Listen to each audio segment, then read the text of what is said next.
प्रलय, महाप्रलय, कितने प्रलय हो गए, कितनी बार प्रलय हो चुके हैं, फिर भी सृष्टि बनी हुई है।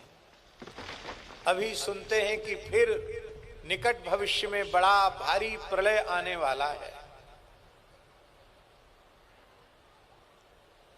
हम कोई भविष्यवक्ता नहीं है, ना हम कोई भविष्यवाणी कर रहे हैं, लेकिन अनेक महान संतों की बातें एक साथ,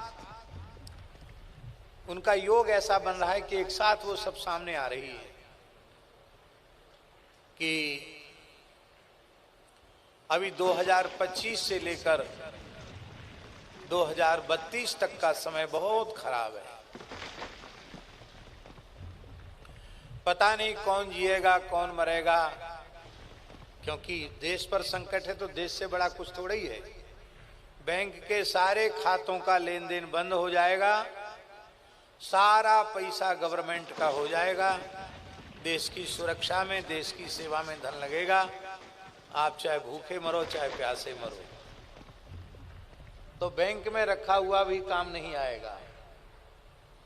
और इस प्रकार का संकट आने के बाद अन्न का अभाव हो जाएगा, तो घर में भी रुपया रखे होगे, सोना रखे होगे, तो रुपया खाकर न भूख बुझेगी न प्यास बुझेगी, और न सोना खाकर भूख प्यास बुझेगी।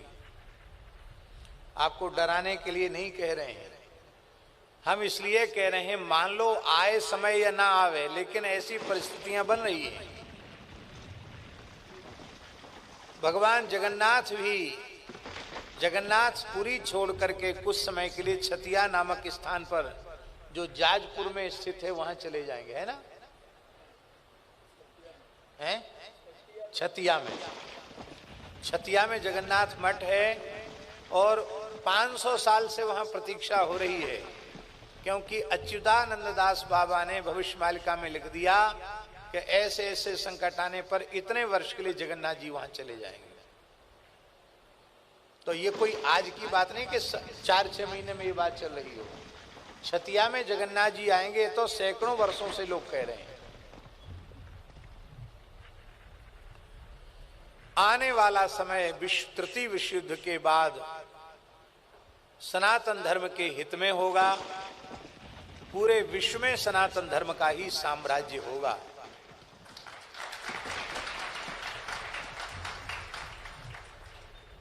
अब ताली तो बजा रहे हो, इतनी ईमानदारी से भजन में लग जाओ कि बस अब कब मौत आ जाए पता नहीं। तो इतना भजन करो कि हर समय तैयार रहो, और जो भगवत स्मरण करेंगे वे ही बचेंगे। जे राखे रघुवीर ते उबरे ते काल महू। यदि बचकर अच्छा समय देखना चाहते हो तो खूब तेजी से भजन में लग जाओ। सत्य, सदाचार, अहिंसा, ब्रह्मचर्य, अपरिग्रह इत्यादि जो धर्म के नियम हैं, उनका अपनी अपनी मर्यादा के अनुसार यथासाध्य उनका पालन करो। उसी से भगवान कृपा करेंगे, उसी से सुरक्षा होगी। तो संहार लीला के बारे में ये बात आ गई मन में, तो मुंह से निकल गई।